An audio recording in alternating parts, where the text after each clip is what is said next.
ब्लॉगमध्ये. याचा दिवस मला खूप छान जावो ही स्वामीचरणी प्रार्थना. पुण्यामध्ये कधी पण या, कधी 7:30 वाजता या, 8 वाजता या रात्री, तरी आम्हाला ट्रॅफिक ही लागलीच पाहिजे.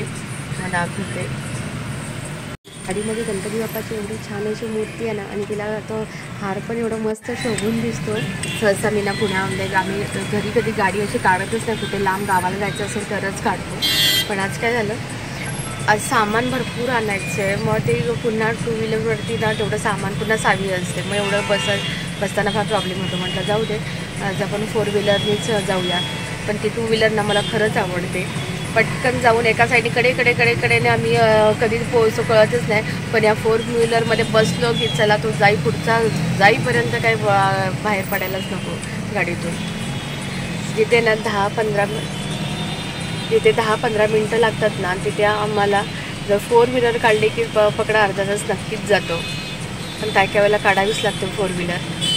मला आज चालले DMartला आणि काहीतरी सामान असं बघायचं आहे. बरेच महिन्याचाच किराणा भरायचा आहे, मग तो भरून घेते. दाखवते गाड्या दाखवते तुम्हाला. तर गाड्या 4 व्हीलरशिवाय काय हेच नाही आहे पर्याय. DMartला ना नेहमीच गर्दी असते. कधी दुपारी जा किंवा रात्री उशिरा जा तरी गर्दी मिळतेच. आम्हाला पण आता महिन्याचं सामान आणि पोटॅटो स्लायसर मला बघायचा होता. बरेच दिवस झाले मला म्हणतं पोटॅटो स्लायसर घ्यायचं, म्हणजे DMartला असेल. पण गेले तर शोधते पोटॅटो स्लायसर कुठे आहे का. तो शोधताना मात्र मला नवीन अशा गोष्टी दिसत होत्या. आणि ती प्रत्येक गोष्ट काय नवीन हे बघून मात्र मी बघत होते. कारण ना काहीतरी नवीन आलेलंच असतं दरवेळेला. शोधलं की सापडतं, तसं अवस्था असते DMartमध्ये. पण ह्या वेळेला मात्र मला काय तो स्लायसर मिळाला नाही. मग महिन्याची ग्रॉसरी घेतली आम्ही आणि बघितलं तर भली मोठी लाईन. प्रश्न पडतो कुठल्या काउंटरला उभं राहायचं कळतच नाही. जवळपास 14 ते 15 काउंटर आहे तिथे, आणि तेवढे सर्व फुल झालेले असतात. लाईनमध्ये राहावंच लागतं उभं. एवढी भली मोठी DMartची लाईन असते. मग सामान घेतलं आणि निघालो. तेवढ्यात आणायची पुन्हा वेळ झाली होती बॅडमिंटनची. आणि मी हे दाखवलं कारण मुलांना ना एक्स्ट्रा ॲक्टिव्हिटीज पाहिजेच आहे. स्पोर्ट्स वगैरे काही असू दे, पण काहीतरी पाहिजेच आहे. पण तेच करताना पॅरेंट्सची पण किती आपल्या धावपळ होते.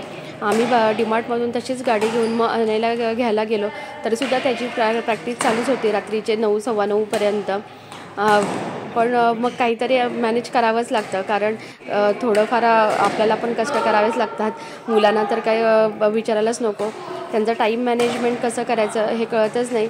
पण त्यातून थोडा का वेळ होईल ना, मला वाटतं अर्धा 1-1.5 तास तरी मुलांनी काहीतरी खेळावं किंवा काहीतरी ॲक्टिव्हिटी एक्स्ट्राची करावी.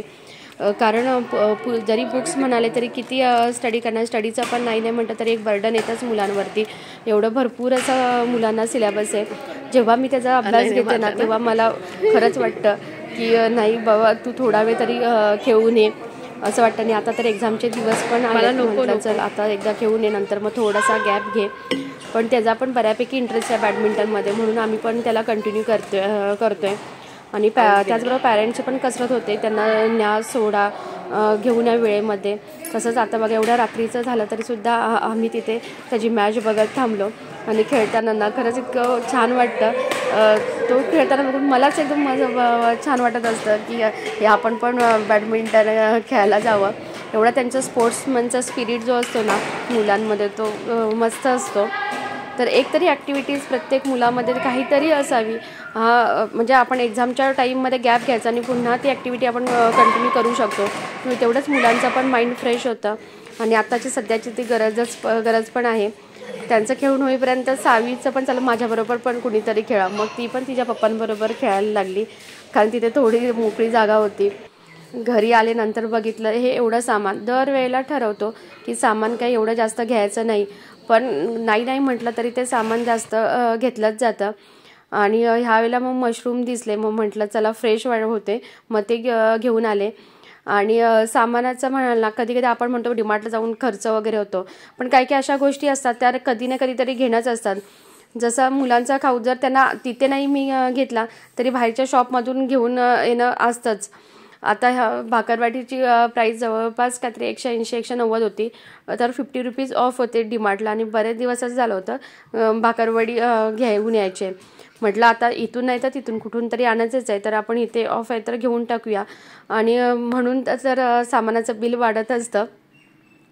पण त्याचा बरेच जण आपण म्हणतो, पण तसा विचार केला तर डीमार्टचं थोडंफार तरी परवडतं आपल्याला. आणि एकदा खाऊ घेऊन आलं की मुलांचं पण मग 15 दिवसाची कुरबुर तरी कमी होऊन जाते. नाहीतर दुपार झाली की काहीतरी खायला देणार किंवा काय घरी आहे का असं त्यांचं चालू असतं. मग ह्या गोष्टी एकदाच घरी घेऊन आल्या की मग ते डोकं थोडं शांत होऊन जातं. म्हणून मी पण ह्यावेळेला बऱ्यापैकी खाण्याचं सामान घेतला. एक्स्ट्राच्या वस्तू मात्र मी ह्यावेळेला काही घेतल्या नाहीत. जेवढा होईल तेवढा प्रयत्न असा कमी करत असे किराणा सामान खर्च कमी करायचा.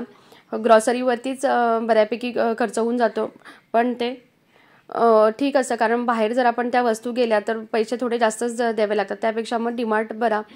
मग ह्यावेळेला काय केलं, विमचं बॉटल न आणता मी रिफिल घेतलं. कारण का तर बॉटलची पण चार्जेस पकडले जातात. मग म्हटलं ह्यावेळेला जरा रिफिल वापरून बघावी आपण.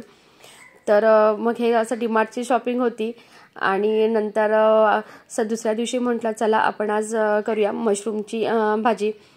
तर हे 2 पॅकेट्स 200-200 ग्रॅमचे हे पॅकेट्स आहेत मशरूम.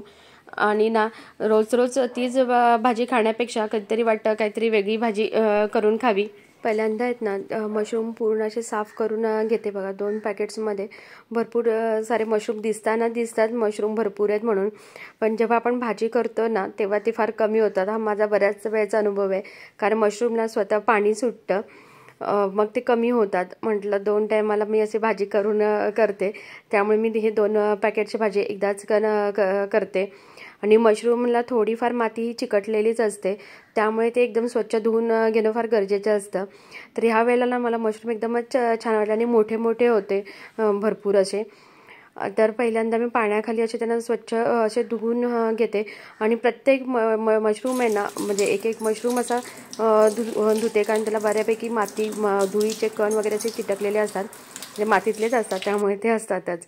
आणि नंतर स्वच्छ धुवून झाले नंतर त्याचे मी असे मीडियम साईजचे असे, एक जर मोठा मशरूम असेल तर त्याचे 4 ते 5 असे पीसेस केले. आणि थोडे मोठेच पीसेस ठेवायचे, कारण ते खायला छान वाटतात.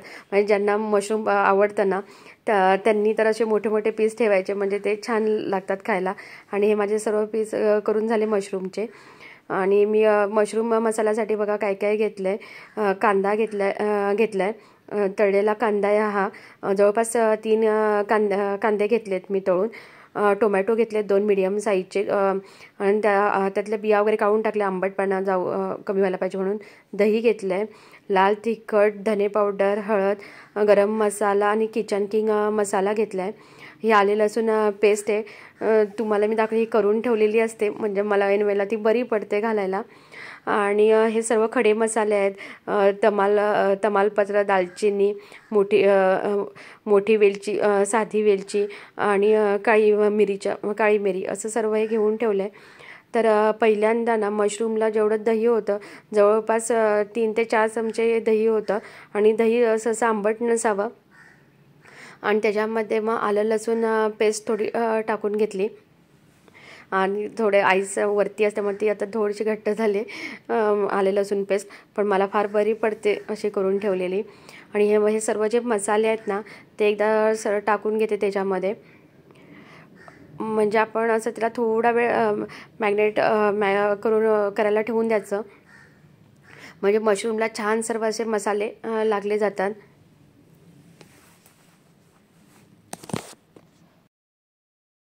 टोमॅटो होतं बारीक चिरलेला, त्याच्यामध्येच मी तळलेला कांदा आता टाकून घेते आणि त्यांची एक पेस्ट तयार करून घेते.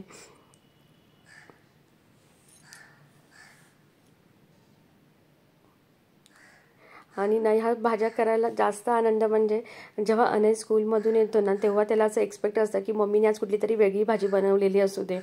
आणि आल्यावरती घरात पहिला प्रश्न असतो, आज भाजी काय बनवलीस, आज जेवायला काय आहे. रोज मी त्याने रोज नवीन काय बनवणार ना, म्हणून केव्हा तरी मग अशा भाज्या बनवण्याचा प्रयत्न करते, म्हणजे तो पण खुश होतो. आणि तो जेव्हा त्याचं जेवण जेव्हा क्वांटिटी चेंज होतं तेव्हा समजून जायचं आजची भाजी चांगली झाली होती, म्हणून आज त्याने चपाती जरा जास्तच खाल्ली. आणि आता बघा तेल गरम झालं, जे कांदा तळून घेतलं होतं तेच मी वापरते. त्यामध्ये जिरं टाकून घेतलं आणि जेवढे खडे मसाले दाखवले होते तुम्हाला ते टाकून परतून घेतलं व्यवस्थित. आणि भाजीचा कलर छान पाहिजे म्हणून हे काश्मीरी लाल तिखट पावडर घेतले, ती पण अशी परतून घेते, म्हणजे त्या भाजीला कलर असा लाल एकदम छान येतो. आणि जी कांदा आणि टोमॅटोची प्युरी होती ती परतून घेतली तेलामध्ये. आणि एकदम सोपी, म्हणजे हिला जास्त काही घरात सामान पाहिजे असे काही भाजी नाही आहे. आणि थोडंसं मीठ टाकलं आणि नंतर मग हे सर्व मशरूम टाकून घेतले त्याच्यामध्ये. आणि असं वाटतं बापरे केवढ्या मोठ्या फोडी आहेत, पुन्हा हे शिजणार का, पुन्हा त्या कढईत मावणार का. पण ना हा सर्व प्रश्नांची उत्तरं तुम्हाला ती भाजी शिजतानाच मिळेल, भाजी झाल्याच्या नंतर. हे बघा मी आता काय ह्याच्यामध्ये परतून घेतलं. आणि याच्यामध्ये ह्या भाजीमध्ये विशेष एक म्हणजे पाणी बिलकुल जास्त ॲड करायचं नाही, कारण मशरूमला स्वतःचं पाणी सुटतं. त्यामुळे जर आपण पाणी जर जास्त टाकलं गेलं ना तर भाजी पातळ होते. माझं बऱ्याच वेळेला असं 2-3 वेळा माझं झालेलं आहे की भाजी बऱ्यापैकी पातळ झालेली आहे, म्हणून ह्यावेळेला जरा कमीच पाणी टाकलं मी. आणि नंतर मग कसुरी मेथी टाकून शिजायला ठेवलं आणि थोडी वरून मग आपली कोथिंबीर टाकून ही भाजी तयार झाली. असा आता आजचा ब्लॉग. आणि आजचा ब्लॉग आवडला असेल तर चॅनलला सबस्क्राईब करा.